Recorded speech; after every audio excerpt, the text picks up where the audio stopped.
Buenas noches, jóvenes. Bueno, vamos a empezar con la ayudantía de hoy. Ya estamos en las dos últimas clases y como la anterior clase ya habrán visto, ya acabamos lo que eran los temas 6 y el tema 7, ¿no? Que era vigas con secciones eh, sometidas a tensiones normales y a tensiones cortantes y los elementos compuestos, ¿no? Ahora lo que vamos a hacer es un modelito de examen, uno sencillo, como para que ustedes puedan repasar, ¿no? Para el segundo parcial, o al menos la forma en la que fue el semestre pasado, fue similar a esto. Les preguntó una viga, la viga puede tener cualquier carga, no importa, pero el material que les preguntó, que le gusta preguntar para el segundo parcial, es una viga con materiales compuestos. O sea, les pregunta sí o sí con una variación de material, ¿no? Donde ustedes tienen que colocar dos, o mejor dicho, el examen va a estar dividido en dos hojas de respuesta. La primera, ustedes van a tener que colocar todo lo que ven en esta parte de la pantalla, ¿no? El diagrama de tensiones normales, tanto la equivalente como la real. Y van a tener que colocar el diagrama de tensiones cortantes, el equivalente y el real, así como vimos la clase pasada, ¿no? Eso va a estar en la primera plana. Al final de la clase te voy a mostrar más o menos cómo es la hoja de examen, ¿ya? Y en la última plana, que es la segunda parte del examen, tienen que dibujar ya lo que es el círculo de Moore, donde ustedes tienen que procurar que les entre el círculo, porque muchas veces está el problema de que si bien lo hacen bien el ejercicio y sacan los resultados correctos, eh, y ustedes como sabrán que el tiempo es corto, muchas veces a uno le pasa que el círculo o te sale demasiado pequeño tal que el, el porcentaje de error o el error que arrastras debido a que tu círculo es muy pequeño hace que tus resultados varíen y se disparen demasiado, por lo cual el ingeniero ahí ya comienza a quitar puntos. O el segundo inconveniente, que es el más común, que es el que muchas veces ustedes comienzan a dibujar un círculo de Moore y el círculo de Moore le sale mucho más grande que la hoja.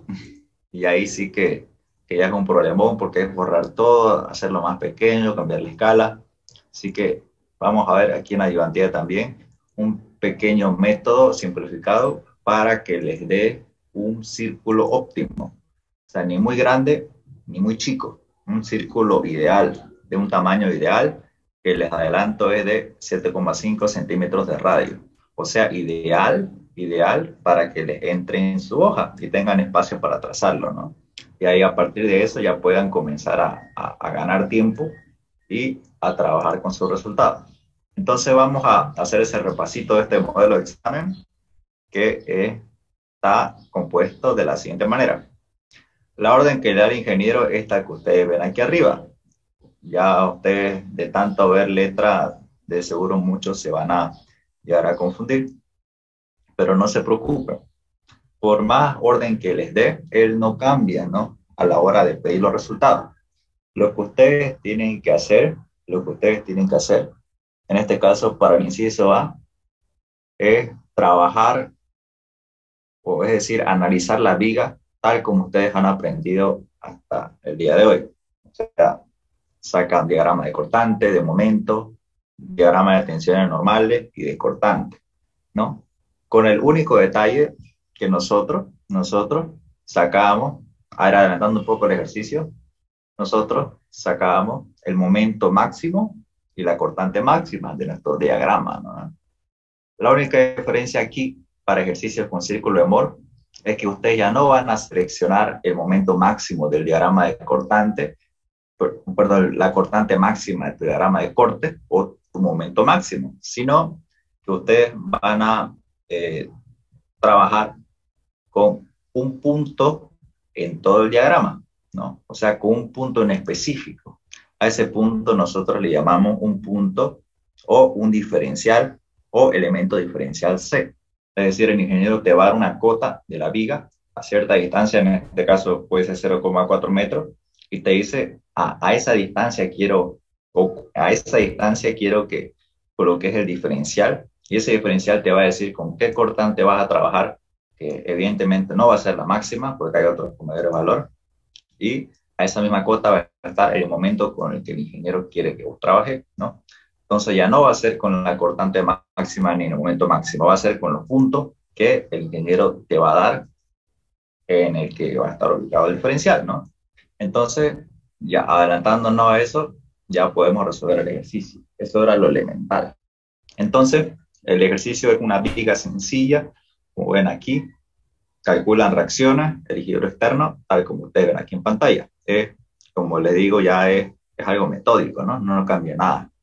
Aquí está la sección compuesta, que es parte del ejercicio. Ya listo, primer paso, equilibrio externo. Ya tenemos las reacciones A y la reacción B. Ya saben, si nos dio positivo, positivo, quiere decir que los sentidos que tomamos son los correctos. El segundo paso, que como ya sabrán, es el equilibrio interno, donde tenemos que determinar cuál es el valor del diagrama de mi cortante, del diagrama de cortante de toda mi viga, y el de momento. Y como ya les fue adelantando hace unos momentos, ustedes ya no van a buscar ni la cortante máxima ni el momento máximo, sino van a buscar el valor de cortante y de momento justo donde se ubica el diferencial de la viga en la que estamos analizando, que este dato nos lo da el ingeniero, que nos dijo que está a 0,4 metros de la parte izquierda de la viga. Entonces, en ese punto voy a tener una cortante en C y un momento en C. No se olviden de los signos de cada valor. Y listo, aquí ya están la memoria de cálculo, pueden verlo ustedes con calma. Y ya saben, dudas, preguntas, pero lo que más, como les digo, lo más importante es que entiendan el concepto, porque ya se pueden imaginar que esto, ya con la práctica, ya ustedes tranquilamente pueden hacerlo hasta con ojos cerrados. Lo importante es que comprendan esto, que ya no se trabaja con la máxima, sino con la posición del diferencial. El tercer paso. El tercer paso es como hemos visto en la unidad 7, que es la transformación de la sección real en las secciones equivalentes. Es decir, mi sección está compuesto en este caso de dos materiales, ¿no? Si no me equivoco, el cobre y el aluminio. Perdón, el aluminio y la madera.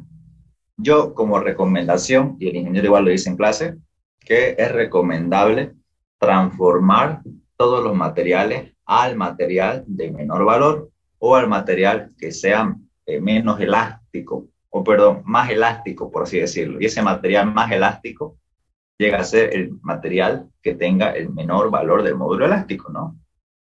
¿Y por qué se dice que es más elástico, que tiene menor valor? ¿Por qué? Porque va a tender a deformarse más. Porque si un material tiene un mayor valor de módulo elástico, se deforma menos porque resiste más. Si tiene un mayor valor, y si tiene un menor valor, se deforma más porque no tiene esa resistencia de característica del material. Entonces, vamos a llevar todos los materiales al material más débil, que llega a ser la madera, para lo cual lo llevamos a su denominador y encima el material al que estamos transformando. Es decir, este N1 va a ser el factor de transformación de aluminio a madera. Abajo la madera, que es el más débil, y arriba el aluminio. ¿Para qué? Para que me termine transformando este factorcito de aluminio a madera. Y lo mismo con la transformación de madera a madera. Efectivamente dividimos los dos módulos y el factor de transformación me da 1. Listo, ya tenemos los factores de transformación. Cuarto paso, geometría de las masas. Nosotros no trabajamos con la sección que nos da el ingeniero al principio, porque como recordarán, esta sección está compuesta de dos materiales distintos. Tenemos que transformar este material esta sección a un solo tipo de material para que la geometría de las masas no tenga problemas. Por lo tanto, este aluminio que está acá, que está en plateado, si bien, como hemos visto en la teoría, su altura de 10 centímetros va a ser constante, no va a cambiar. Pero lo que va a cambiar va a ser la base. Entonces, aquí tiene base 1 centímetro y aquí tiene base 1 centímetro. Entonces, 1 centímetro más 1 centímetro, decimos que en total el aluminio tiene 2 centímetros de base. Pero para transformar ese aluminio a su madera equivalente, nosotros lo multiplicamos por su factor de transformación, que es 5. Entonces, había 2 centímetros. Lo multiplicamos por 5 y la nueva base con la que vamos a trabajar es 10 centímetros. ¿No? Aquí están 2 más 1, 3, más 4, 7, más 1, 8, más 2, 10. Entonces, este recuadro amarillo simboliza el, la sección transformada de aluminio a madera, que es con la que nosotros vamos a trabajar. Y lo que está aquí abajo era lo que estaba en madera, solamente que las dos partes, las dos patas, por así decirlo, lo juntamos para tener una mejor visualización a la hora de realizar la tabla, ¿no? Entonces, listo. ¿Qué más? Colocamos estos ejes, ¿no? De costumbre estamos repasando. Los ejes se colocan en cada cambio de base. Eje 1, eje 2, a que cambio de base, eje 3, cambio de base y eje 4. Todos los puntos donde hay un cambio de base y donde haya un cambio de material, en este caso el eje 2 representa un eje de cambio de material porque separa al sector de aluminio y del sector de madera. Eso es lo nuevo. Y por último tenemos este eje Y sub G, que llega a ser el eje de línea neutra, también se lo coloca en un eje. Y por último, este eje C. Este eje C es el eje de mi diferencial, ¿no? El eje de mi diferencial. ¿Por qué y de dónde apareció este eje y cómo conozco su valor de altura? Si recordarán el ejercicio, no solamente aquí el ingeniero me dio un valor en la distancia horizontal de mi diferencial, que era 0,4 metros. También me dio su ubicación en relación a su cota, a su elevación con respecto a la sección, que era de 7 centímetros, ¿no? Es decir, está a 0,4 metros a la derecha y contando hacia arriba 7 centímetros. Y si me voy aquí a la sección, ese elemento diferencial que está rayado estaría desde la base a 7 centímetros de altura, más o menos por aquí. Entonces ese diferencial sería este pedacito de aluminio y al mismo tiempo este otro sectorcito de aluminio. El sector del diferencial representa estas dos rectas rojas. Ese es el valor que nosotros estamos analizando. ¿Valor de geometría? No. Estamos analizando cuáles van a ser las tensiones tanto de normal y de corte que van a ubicarse en estos dos sectores, que llegaría a ser mi diferencial visto desde el frente de la sección, ¿no? Entonces, eso es lo que nosotros analizamos. Entonces, de ahí salió ese 7 centímetros. Entonces, este eje C está a 7 centímetros de altura, ¿no? Entonces, ese es el valor que va a tener este eje. Teniendo todos los ejes, ya nosotros comenzamos a revisar los cálculos que hemos estado aprendiendo, ¿no? Entonces, para no hacerlo muy larga, aquí abajo tienen el recuadro en color verde que hemos visto en la anterior clase, que simboliza la geometría de las masas, ¿no? Que lo que hacemos es analizar esta figurita para hallar su centro de gravedad, que es este Y sub CG, con eso el C inferior y el C superior, y por último la inercia de toda la figura, ¿no? La inercia baricéntrica. ¿Y qué más? Y hallamos lo que es, sí, después de esto, el paso 5, el paso E, que una vez habiendo hallado la geometría de las masas, hallamos las tensiones normales en la sección CC, ¿no? Es decir, en la sección de mi diferencial, en este sectorcito que está acá, que pasa por mi eje C. Entonces, aquí ya tengo mi diagramita, ¿no? De normales y mi diagramita de normales, pero de manera real. Como está todo esto transformado en un solo material, mi diagrama de tensión normal va a ser el que ustedes ven aquí, ¿no? O sea, lineal, ¿no? Lineal.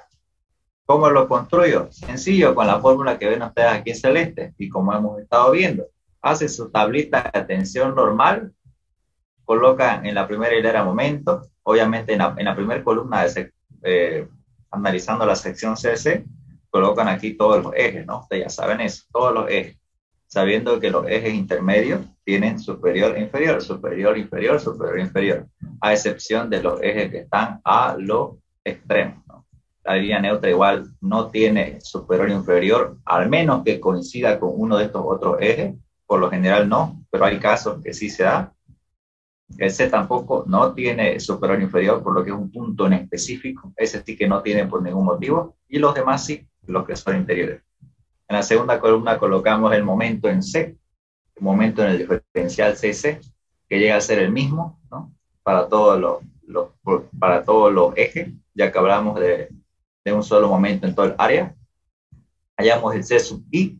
¿Qué es el C sub I?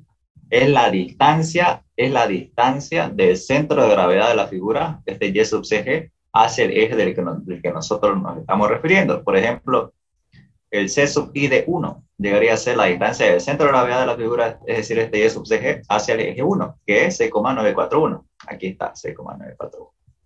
¿No? Y así para todo lo que la inercia en la línea neutra es constante para todas las figuras, se repite. Y por último, la tensión equivalente, que no es más que utilizar esta fórmula que ver aquí en color celeste, ¿no? Donde lo que variaría sería este C sub I, ¿no? Después M y la línea neutra es constante, es nomás variar este C sub I y les va a ir dando los valores de tensión equivalente. Y ustedes al trazar esta tensión equivalente en un diagrama, le va a dar esta figurita que ven aquí, esta figurita que ustedes ven aquí, ¿no? Y con el momento es negativo, ya saben que arriba tracciona y abajo comprime. Y por último, coloco una hilera de factores de transformación y la tensión y multiplico la tensión equivalente por el factor de transformación, yo tengo mi tensión real, ¿no? Y ya con este valor de tensión real ya puedo dibujar mi diagrama de tensiones normales, pero reales. ¿Qué más puedo aprender de aquí? Si ustedes se dan cuenta, yo tengo que agarrar y decir, mi diferencial está a 7 centímetros de la base, ¿no? 7 centímetros. Entonces, si yo quiero hallar la tensión normal en esa posición, sencillamente me voy a mi diagrama de tensión equivalente, digo, de la base subo 7 centímetros. Entonces, este va a ser el valor en físico de mi diagrama de tensiones, en este caso equivalente, pero ustedes saben que yo no puedo trabajar con el equivalente porque no es real, entonces lo multiplico por el factor de transformación todo este diagrama y me da este otro diagrama, ¿no? Entonces aquí sí voy a poder determinar cuál va a ser el valor de mi tensión normal justo en el diferencial C, que me da 299,508 kilogramos por centímetro al cuadrado, que es lo que está acá, ¿no? Que es lo que está acá, el valor de la tensión real de mi diferencial C. Y listo. Entonces aquí está el procedimiento para sacar el momento estático. Les sugiero que lo vean por lo que es lo que ha llegado al examen, muchos se toman tiempo. Si pueden ganar agilidad en este paso, perfecto, van a ver que les va a ser de gran utilidad, porque muchos en el grupo preguntaban si hay un Excel para hacer el examen, ¿no? Yo les recomiendo que si quieren hacerse Excel, que sería muy buena idea, que lo hagan ustedes, porque uno es más rápido a la hora de resolver un ejercicio cuando el Excel lo hacen ustedes. O sea, es muy sencillo hacer ese programa porque hacer Excel, llevar esta tablita al Excel es solamente meter datos, ¿no? Datos y configurar esto con sumando todo. O sea, no necesitan acordarse nada de informática ni ser ingeniero en sistemas para poder hacer esto. Es algo sencillo. Incluso les puede ayudar a estudiar y a repasar. Es decir, ustedes al hacer su tablita en Excel es una manera en la que ustedes pueden estar estudiando para su examen, ¿no? Aparte de ganar velocidad. Así que yo les recomiendo que si pueden, se lo hagan, ¿no? O sea, les va a ayudar hasta para estudiar. Pero como les decía, esta parte ya es un poco más complicada de llevar al Excel, ¿no? De poder, se puede, pero se van a tomar un poco más de tiempo, ¿no? Así que para hacerlo más sencillo, yo les recomiendo que vayan practicando esto para que no les sea un Excel complicado de entender y de meter datos y de una u otra manera puedan ganar tiempo, ¿no? O sea, esto practíquenlo muy bien, que es la parte donde más uno se toma tiempo en este segundo parcial. No es difícil, ¿no? Solamente que es moroso. Listo. Entonces, una vez sacados los momentos estáticos, yo puedo realizar mi tablita, que es la que está aquí en celeste, para realizar mi diagrama de tensión equivalente y y tensiones reales de cortante. Que como mi cortante, mi diagrama medio negativo, por lo tanto, mi diagrama de tensiones en cortante igual van a ser negativos. Y de la misma manera que en el diagrama de tensiones normales, la ubicación del punto C está a 7 centímetros contando desde la parte inferior de la viga, ¿no? Entonces, el valor de cortante en el diferencial C sería 156,085 kilogramos por centímetro al cuadrado. Entonces, aquí está. En el diferencial C, el valor de tensión real cortante, que es el con el que voy a trabajar mi círculo de Mohr, es 156,085. Y listo, hasta ahí ya hemos resuelto la mitad del examen, que es lo que vimos la clase pasada, ¿no? Entonces, hasta ahí todo bien. Ahora ya nos vamos a adentrar en la parte nueva, y aquí ya voy a ir un poco más lento, que es dibujar el elemento diferencial, ¿no? Entonces, el elemento diferencial que nos envió el ingeniero, que nos da en el examen, es un pequeño rectangulito en color amarillo que representa un elemento finito, finito, finito, es decir, muy, muy, muy pequeño de la fibra de la viga, es decir, un pequeño, como dice su nombre, diferencial, algo muy pequeño que no se puede ver, pero que tomándolo, este nos va a poder representar a exactitud cuáles van a ser los valores de las tensiones que están a su alrededor, porque en realidad esto es tridimensional, pero por cuestiones de simplificación de cálculo, nosotros lo vamos a tomar como un elemento en dos dimensiones. Entonces, ¿qué caracteriza a este elemento diferencial? Lo caracteriza que está rodeado de fuerzas a su cara, a todas sus caras. Entonces, analicemos en qué consiste ese bordeo que tiene este elemento diferencial o las cargas que sufre este elemento diferencial. Así como hemos visto en isostática 1 o en isostática 2, tiene que existir equilibrio interno como equilibrio externo, es decir, las fuerzas que van a cargarse en un elemento que está estático, como en el elemento diferencial, tiene que equilibrarse y hacerse cero, ¿no? Entonces, cuando nosotros hablamos de una viga, les adelanto que para círculo de Mohr existen tres casos. Círculo de Mohr para viga, que es el que estamos viendo ahora.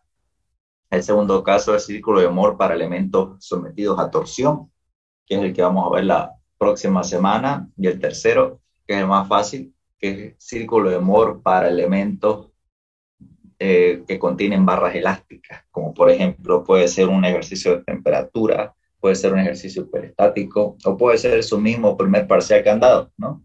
Es decir, puede ser algo así, lo que les puede llegar a tocar. Ahora vamos a ver el más complicado, que es el de viga, ¿no? Pero es el más completo.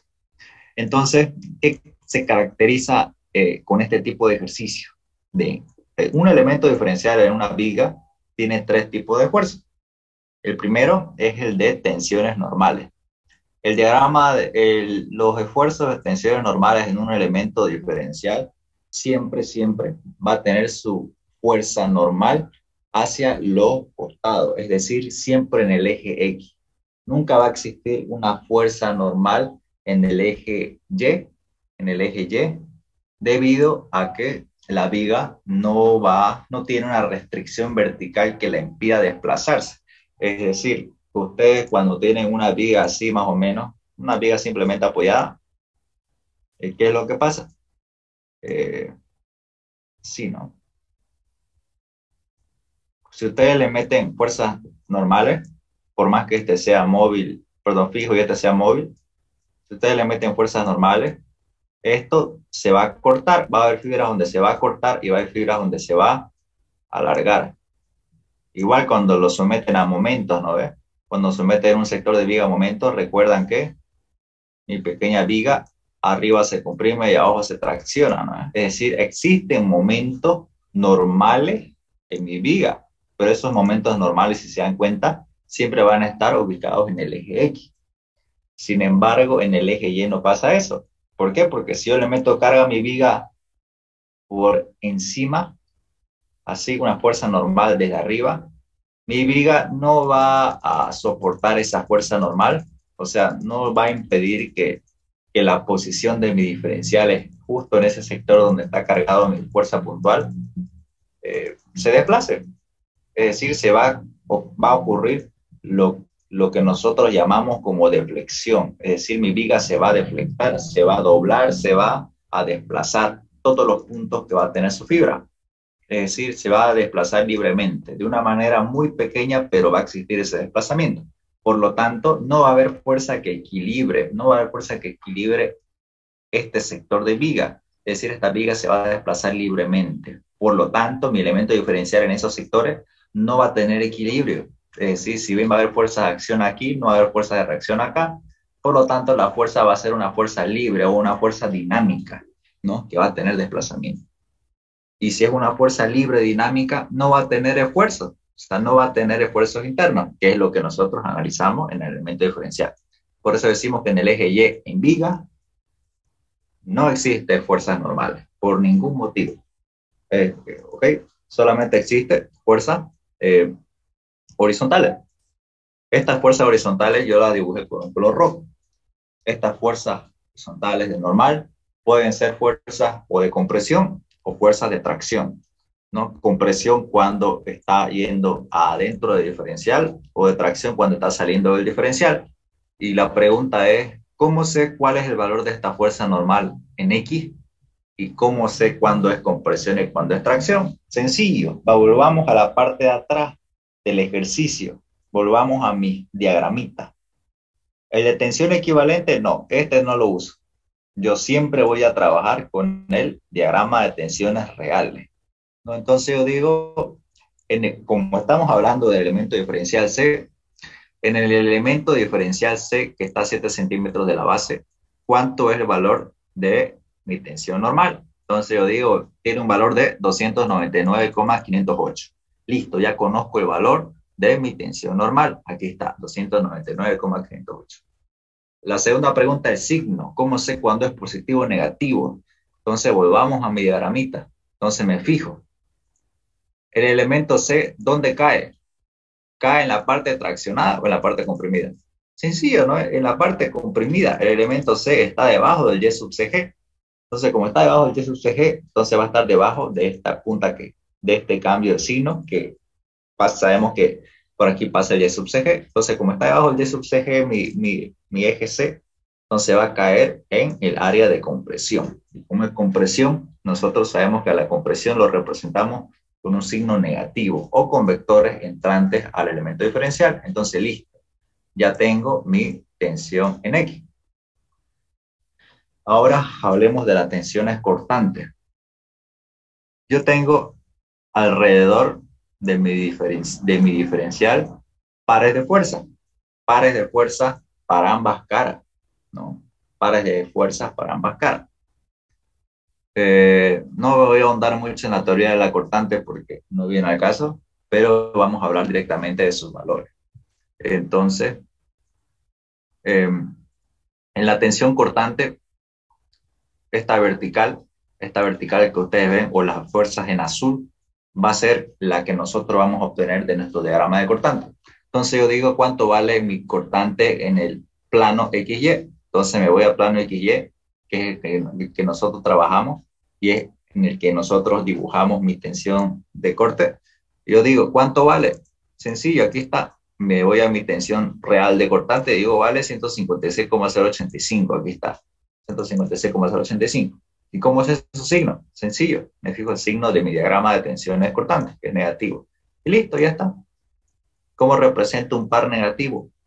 Un par es negativo cuando estos giran en sentido antihorario, es decir, en sentido contrario a las manecillas del reloj. Entonces dibujo este par en azul en las caras laterales de mi elemento diferencial amarillo, es decir, uno hacia abajo y el otro hacia arriba para que conjuntos giren en sentido antihorario.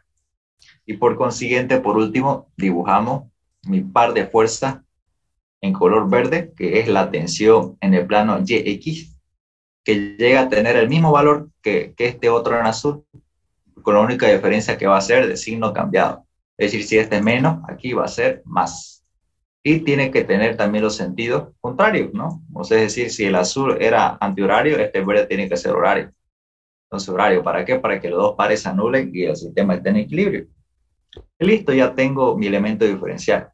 Que si nosotros nos vamos a la orden del ejercicio, a la orden del ejercicio, ya dibujamos, ya cumplimos con el inciso A, que era diagramar las tensiones normales y cortantes. Ya hicimos el inciso B, que era determinar el estado tensional y dibujar el elemento diferencial mostrando el estado de tensión en su cara, que ya lo hicimos, ¿no? Ya lo hicimos. Este inciso B, que es lo que nosotros acabamos de hacer en este momento.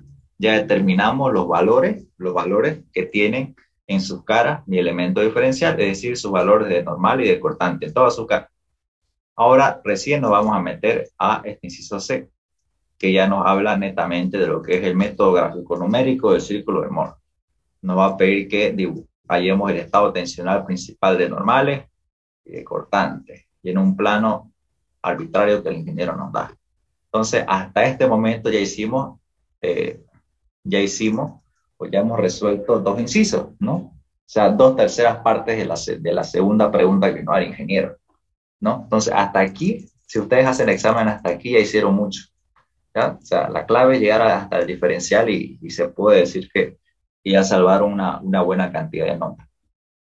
Ahora vemos el círculo de Moore. Como les decía al principio, es un poco complejo esto del círculo de Moore, porque o nos puede salir muy grande o nos puede salir muy corto. Entonces yo hice lo siguiente, que es decir, que nosotros vamos a trazar primero en nuestra hoja de papel un círculo cualquiera, una circunferencia hecha con un compás, pero que tenga 15 centímetros de diámetro o 7,5 centímetros de radio, ¿no? De aquí está. Y a partir de esa medida nosotros vamos a buscar una escala. Entonces dice, buscaremos una escala de tal manera que nuestro círculo de Moore tenga 15 centímetros de diámetro y pueda dibujarse en una hoja tamaño carta. Es decir, que no sea ni muy grande, chico. Es decir, es el tamaño ideal para nosotros que vamos a dar examen. ¿Cómo vamos a elegir la escala? Esto no es arbitrario. Para que les salga un buen círculo, tienen que calcularlo con las siguientes dos fórmulas, que es la que tiene el ingeniero en su libro. Entonces, primero tenemos la fórmula del centro, que es para ubicar en coordenadas el centro de mi círculo. Entonces yo digo, voy a sumar la tensión en X y la tensión en Y, dividirlo entre 2, es decir, su promedio, y voy a obtener el centro en su coordenada en X. Y su coordenada en Y siempre va a ser 0. La tensión en X va a ser menos 299,508 y la tensión en Y, como hemos visto en vigas, es 0. Entonces, hago el cálculo y obtengo la siguiente coordenada. Lo mismo para el radio. Agarro el radio, reemplazo los datos en esta formulita que está acá, tensión en X menos tensión en Y, y reemplazo la tensión cortante al cuadrado de XY. Hago operaciones y me da que el radio es 216,307 kilogramos por centímetros al cuadrado. Es decir, el radio me dio en un valor de tensiones y el centro igual me dio en un valor de tensiones. ¿Por qué? Porque estamos metiendo solamente datos de tensiones normales, ¿no? Es decir, datos de tensiones de fuerza con respecto a un área. Ahora nosotros no vamos a poder dibujar tensiones normales con una regla, porque la regla no está medida en unidades de presión. Las reglas, es decir, nosotros realizamos medidas en unidades de longitud, milímetros, centímetros o metros. Por lo cual, nosotros tenemos que transformar estas tensiones en su equivalente a centímetro. Entonces yo digo, si mi círculo de Moore tiene 7, centímetros de radio, 7, centímetros de radio, tiene 7,5 centímetros de radio. Eso va a ser su equivalente, es decir, por cada, si 7,5 centímetros de radio tiene el círculo de Moore, su valor en tensión normal va a ser 216,307. Es decir, para ese círculo, su radio representa este valor en tensión y su cota en el dibujo va a ser 7,5 centímetros. Entonces, un centímetro de radio, ¿cuánto va a representar en presión? Es decir, en tensiones normales. Si se dan cuenta, es una simple regla de 3 simple. Y hallamos esta X, que el valor de esta X nos va a dar la escala de tensión, es decir, la escala con la que yo voy a dibujar mi círculo de Moore. ¿Ya? Entonces, este es el valor que nosotros con el que vamos a trabajar en mi círculo, ¿no? Hacen este paso y ya lo hicieron de oro, como dicen, ¿no? Es lo más complicado. Ahora veamos el círculo. Entonces, a partir de aquí, nosotros trabajamos con puras medidas de centímetros y de ángulo, ¿ok? Entonces aquí está mi escala, esta es la escala con la que voy a trabajar. ¿Y qué es lo que hago ahora? Todas las tensiones que vemos aquí, aquí atrás, aquí, yo tengo que transformarlas en centímetros para trazar mi círculo, ¿ok? Y para llevar estas tensiones a centímetros, lo que tengo que hacer es dividirla entre mi escala. Es decir, por ejemplo, el centro, su ubicación, que es 149,754 kilogramos por centímetro cuadrado, yo lo divido entre la escala de tensiones, es decir, lo divido entre 28,841. Y me va a dar menos 5,19. Es decir, el centro en valores en centímetros, perdón, su valor que tiene en presión, en el papel me va a representar menos 5,19 centímetros. ¿Okay? Ya. ¿Qué más? Ahora yo tengo que trazar, como les decía, mi pequeño circulito, mi pequeño círculo, que va a tener un valor de 15 centímetros de diámetro. Es decir, este círculo en negro tiene un valor de 15 centímetros de diámetro o 7,5 centímetros de radio. Ahora, el gran problema que nosotros tenemos si no hubiéramos hecho esta técnica es hallar el valor o la ubicación de estos ejes, que es mi valor de tensión, mi eje de tensión cortante y mi eje de tensión normal. El eje de tensión normal no hay problema, siempre va a estar ubicada en esta posición, es decir, cortando al centro. Pero no sé dónde voy a colocar mi eje de tensión cortante. Puedo colocarlo ahí o puedo colocarlo más aquí. Es decir, va a ser complicado adivinar dónde va a caer exactamente. Y si me equivoco en eso, ya mi círculo de Moore va a tener fallas, ¿no? Va a tener fallas. Se va a cortar la reunión, entra al mismo enlace y continuamos, ¿ya? Así que al mismo enlace.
Bueno, entonces, como les decía, el problema ahora es determinar la posición de este eje en negro, que es el eje de tensión cortante.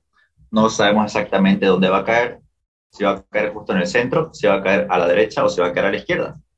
Entonces, este procedimiento que es distinto al del ingeniero, pero es más, por así decirlo, conveniente a la hora de trazar el círculo, nos va a ayudar a determinar exactamente la posición de este eje. Entonces, gracias a esta coordenada de centro, ¿no?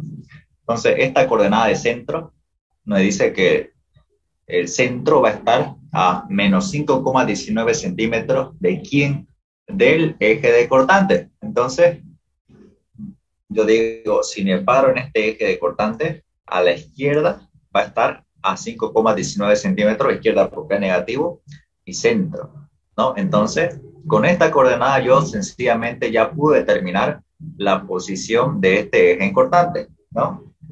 Entonces, esa es la manera en la que yo puedo determinar. Si me diera positivo, positivo este centro, entonces mi eje estuviera aquí, ¿no? A la izquierda, para que cuando yo coloque esta coordenada de centro que ustedes ven aquí, vaya hacia la derecha tocando el centro. Entonces, gracias a esta fórmula yo puedo determinar fácilmente dónde va a estar mis dos ejes. En este caso, el eje de cortante, que depende de la fórmula de centro, y el eje normal, que siempre va a estar pasando por el centro, siempre.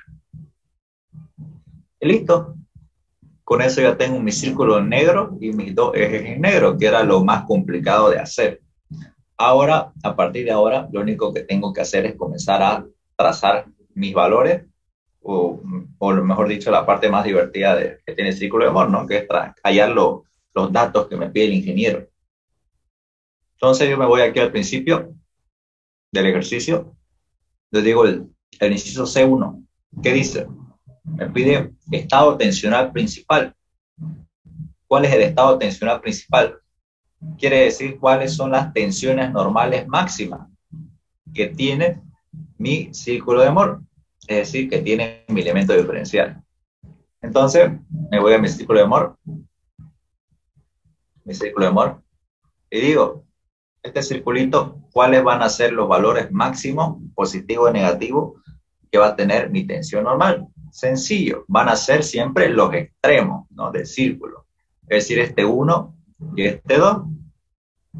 Entonces, tengo que contabilizar cuánto vale esas tensiones normales.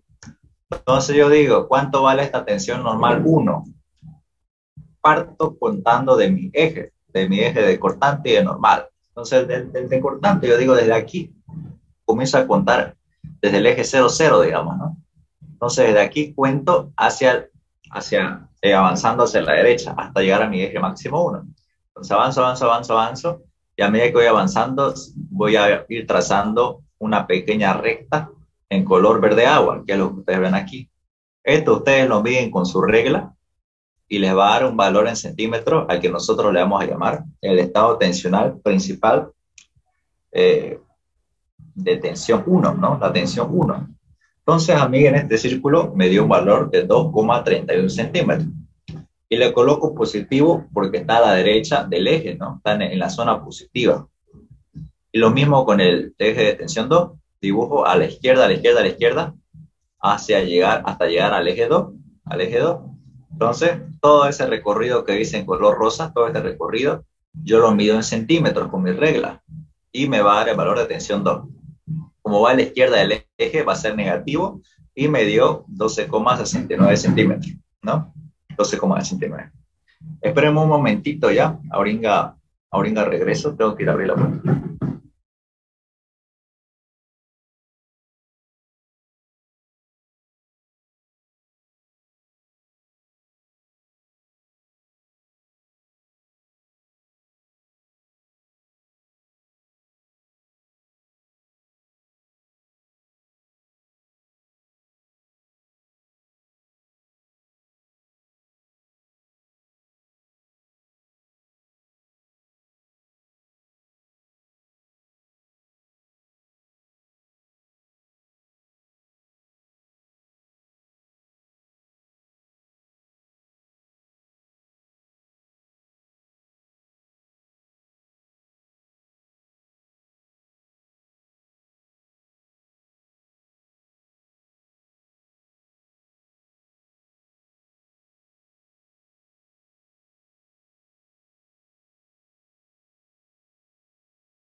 Ya, Ahora sí. Entonces, como les decía, nosotros, ¿no? ¿Dónde nos quedamos? Ya, nos quedamos hallando cuánto vale esta tensión en 2, ¿no? Es el recorrido en rosa. Entonces, me dio 12,69 centímetros. Entonces, es esa manera en la que yo hallo los valores de tensión máxima. En este caso, tensiones principales, que serían las tensiones de normales de mayor valor de mi círculo de Moore. Con eso ya tengo el inciso A, o mejor dicho, el C1, que es lo que está acá, ¿no? Ahora el C2 me pide hallar el estado tensional principal para el corte máximo y mínimo, ¿no? Para el corte máximo y mínimo. Entonces, hallemos cuánto vale eso. ¿Cuáles son los valores máximos y mínimos del corte? Sencillo, son los valores máximos que tiene mi círculo. Es decir, esta H, que es la punta más alta de mi círculo, y esta H', que es la punta más baja de mi círculo. Y como evidentemente verán que es el radio, y el radio, al ojo podemos ver que hacia arriba positivo, abajo negativo, que estas tensiones máximas y mínimas van a ser de 7,5 centímetros cada una. Solamente cada una va a variar en su signo, ¿no? Y listo, ya tengo los valores de mi tensión máxima y mínima. ¿Qué más? Vamos al inciso C3. ¿Qué me pide? Estado tensional, pero para un plano que va a estar rotado a 200 grados, ¿no? Y su plano complementario a 200 grados. Entonces veamos cuánto es el valor de tensiones normales y cortantes para un plano que va a estar rotado a 200 grados. Entonces veámoslo. Para lo cual nosotros tenemos que, para hallar este giro, que es un giro del plano X, que ahorita les digo cómo se halla, hacia, en una, mejor dicho, con un giro de 200 grados, ¿ya? Entonces ahorita vemos primero, previamente, cómo se halla este eje X y este eje Y. Este eje X se halla directamente con una formulita, ¿no? Es decir, específicamente este eje X va a pasar cortando a un punto E, que es un punto del perímetro de mi círculo. Con esta fórmula que ustedes ven aquí, el punto E va a estar en una posición, en las siguientes coordenadas, mejor dicho. En la tensión X que nosotros hemos obtenido en mi elemento diferencial, es decir, esta sigma X, que para llevarla a centímetros, recordarán que este valor de 299,508 lo tengo que dividir entre mi escala. Lo divido y me da un valor en centímetros, que me da menos 10,38. Lo mismo con la tensión cortante XY, que sabemos que en el elemento diferencial es menos 156,085. Eso lo divido entre mi escala, que es 28,841, y obtengo el valor en centímetros, negativo, menos 5,41. Lo mismo para el punto F, que también es un punto en el extremo de la circunferencia, es decir, en su perímetro, pero con otras coordenadas, que es la tensión en Y y la tensión cortante YX. Entonces, esto es 0 y esto es lo mismo que esto, pero con signo cambiado. Y así, ¿de dónde cuento esas coordenadas? Del centro de mi eje cortante y mi eje de normal. Entonces, aquí comienzo a contar. Para el punto E, avanzo menos 10,38 a la izquierda y hacia abajo menos 5,41. Y llega a mi punto E, pongo el punto E, un puntito en rojo, pongo la letra E y el centro, trazo un eje y ese eje en color verde va a ser mi eje X. Lo mismo con el punto F. Pongo las coordenadas, me voy al centro de mi diagrama, perdón, de mi eje, y digo 0 en X y 5,41 en Y. Y ahí obtengo mi punto F. Y desde el centro del círculo hacia ese punto F, una recta que intersecte y esa recta va a ser el eje Y. ¿Qué más? Ahora tengo que hacer lo que me pide el ejercicio, que era ya los valores de las tensiones, con un giro del plano X, porque así me decía el ejercicio del plano X, de 200 grados, ¿ok? Previamente a eso vamos a ver en qué consiste eso de los giros. Entonces, primero, hallemos cuánto es el giro que tiene todos los planos que ustedes ven aquí con respecto a este eje X. Este X que ustedes ven aquí, eje X que ustedes ven aquí, en verde oscuro, es este eje X que nosotros vemos en el elemento diferencial, ¿ok? Pero a medida que nosotros vamos rotando este elemento diferencial, vamos obteniendo distintos valores de normales y de cortantes, ¿no? Distintos valores normales y de cortantes. ¿Qué es lo ideal que nosotros hagamos para poder tener un dimensionamiento más seguro, por así decirlo? ¿Ok? Entonces, eh, si yo quiero hallar el valor de mi normal máxima, que es esta sigma 1, yo tengo que agarrar y decir, voy a ver a qué distancia, obviamente en ángulo, va a estar ubicado este eje que hace que mi normal sea máxima. Entonces yo digo, agarro con mi regla y digo, desde el centro, con mi transportador, mido desde el eje X, qué distancia en ángulo, distancia angular, va a tener el eje X hacia el plano Φ1 o el plano en el que se encuentra mi tensión máxima. Entonces ese plano, ese ángulo, me va a representar dos veces el giro de mi elemento diferencial.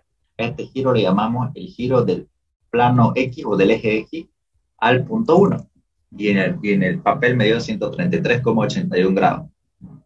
Aquí está. ¿Por qué es positivo? En el círculo de Moore, el giro antihorario es positivo y el horario es negativo. Ya eso se lo dice también el ingeniero.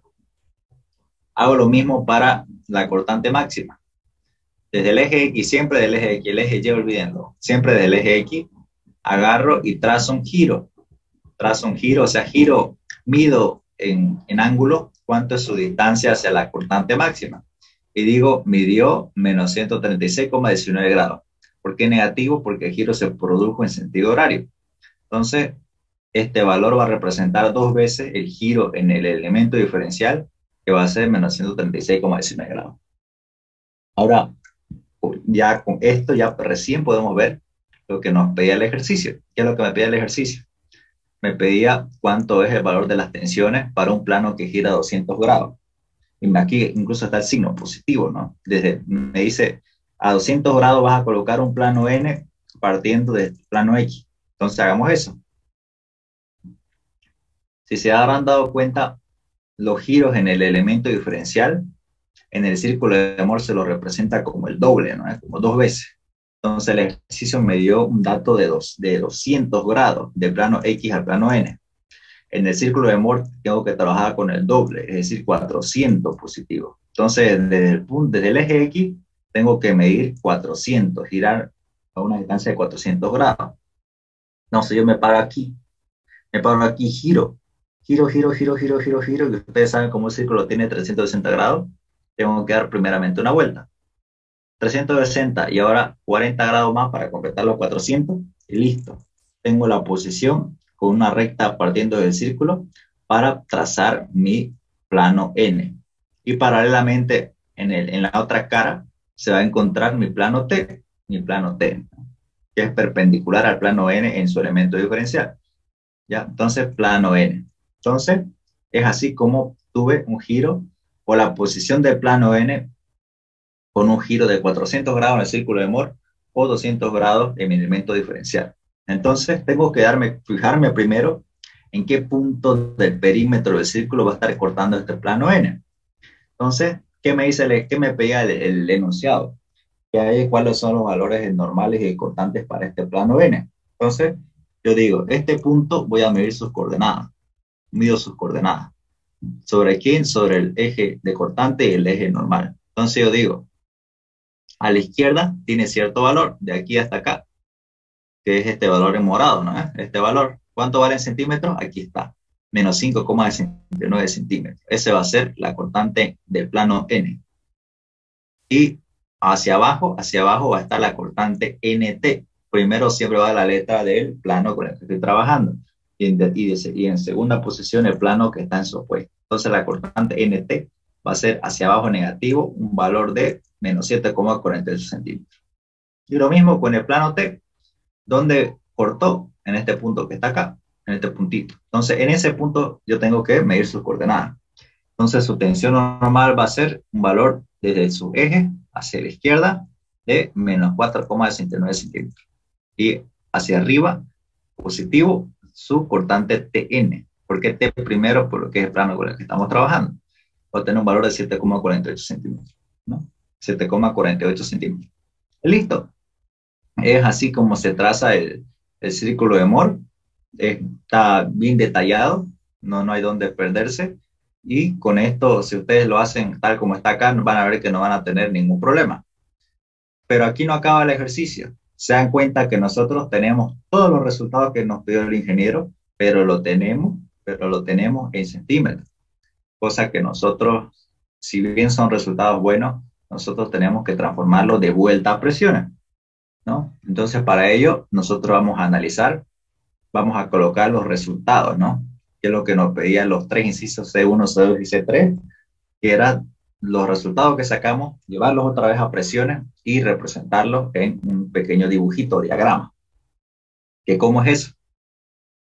Y tensión 1 y tensión 2 en centímetros, ¿cuánto me dio? 2,31 y menos 12,69.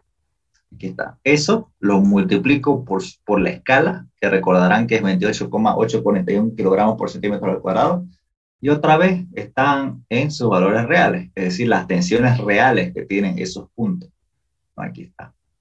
Y hago lo mismo con los giros. Este giro en el círculo de Moore de mi plano X al valor máximo 1 era 133,81 grados. Despejo del 2 a dividir y obtengo el giro en el elemento diferencial, que es 66,91. Positivo antihorario, aquí está. Entonces, para hallar los valores de tensiones máximas, normales máximas, mi elemento diferencial tiene que realizar un giro de 66,91 grados con respecto al eje X, ¿no? Con respecto al eje X para llegar al eje 1 máximo. Entonces, en el eje 1, que va a ser mi nuevo eje X, va a estar mi tensión 1, que va a tener un valor de 66,623 kilogramos por centímetro al cuadrado. Y en su otra cara va a estar, o mejor dicho, el nuevo eje Y, que ya debe ser el eje 2, va a tener el siguiente valor correspondiente. Hago lo mismo para la tensión máxima de corte, ¿no? Aquí está la máxima, 7,5 y 7,5, positivo y negativo. Multiplico por la escala y atrás los valores reales, ¿no? Los valores de reales. Entonces aquí están los valores reales. Tensión máxima, que llegaría a ser esta de acá, la roja, y su valor. Es lo mismo que está aquí arriba. Y la tensión mínima igual, contraria. Si es negativo, es antihorario, y si es positivo, es horario. ¿Cuál es la única variación? Es esta nueva tensión que llegaría a ser algo así como una tensión residual, que es la tensión en H, o sigma H, que aquí es un valor de menos 5,19. Que un chico me preguntó que por qué no lo dibujé aquí el semestre pasado ese valor. Entonces, por si les da curiosidad, yo sí lo dibujo acá, cuál es ese valor de 5,19, si no me equivoco. Ese es un valor que rara vez se usa, pero a veces el ingeniero lo pide, que es el desfase que tiene mi eje vertical cortante con el eje máximo o sea, el eje HH, ¿no? HH'. Entonces, ese es el valor de tensión normal en H. Ya, eso por si se les pidiera llegar a pedir el ingeniero, que a veces no lo suele pedir por lo que es un valor muy pequeño. Entonces, ese es el valor en centímetros. Entonces, ustedes miden de aquí la diferencia de desfases entre los dos ejes principales, H y la tensión cortante, que es el eje con el que trabajamos, y obtienen la tensión normal en H. Evidentemente es un valor negativo. Ya me medio acá como menos 5,19. Multiplico por la escala y obtengo su valor. Y ese valor residual va a estar en todas las caras, con su mismo signo, ¿no? Como es negativo, compresión, compresión, compresión, compresión. Lo mismo con el giro y ya está. Como es negativo, gira en sentido horario. Y hago lo mismo para el estado tensional y su plano complementario, que es el T, con un giro de 200 grados. Los giros en 200 grados del eje X, antihorario positivo, y de la misma manera agarro la tensión en N, en T, en NT y TN, multiplico por la escala y obtengo su valor. Y lo represento tal como lo hemos hecho en la diapositiva anterior. Listo, ¿no? Entonces, de esa manera en la que yo obtengo todos los datos, todos los resultados del examen, y lo único que nosotros tendríamos que cuidar es el tiempo, ¿no? Que como ya se habrán dado cuenta, el ingeniero no da mucho tiempo. ¿ya? Así que si se pueden hacer un Excel o una manera de hacerlo más rápido, bienvenido, no pasa nada. Así que, ah, ¿tienen alguna duda o pregunta?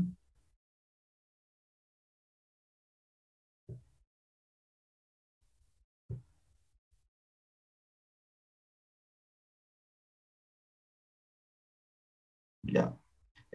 Entonces, como les decía, hoy día vimos el primer tipo de examen que le puede tocar o el más probable con el ingeniero, que es el de círculo de Moore con viga. Ya la otra clase vamos a ver el círculo de Moore para un elemento sometido a torsión y un elemento con, con barras elásticas, que son los tres tipos de modelos que suele preguntar para el segundo parcial. ¿Okay? Así que no se preocupen en esa parte que igual lo vamos a ver aquí. Entonces ya la próxima clase ya es la última clase de ayudantía, que es el siguiente jueves. Así que yo les recomiendo traer todas sus dudas para que puedan ir estudiando para el próximo año, ¿no? Para, creo que es en enero su examen. Así que si no tienen otra duda, la ayudantía es hasta aquí y nos vemos la próxima semana. Hasta luego, chicos.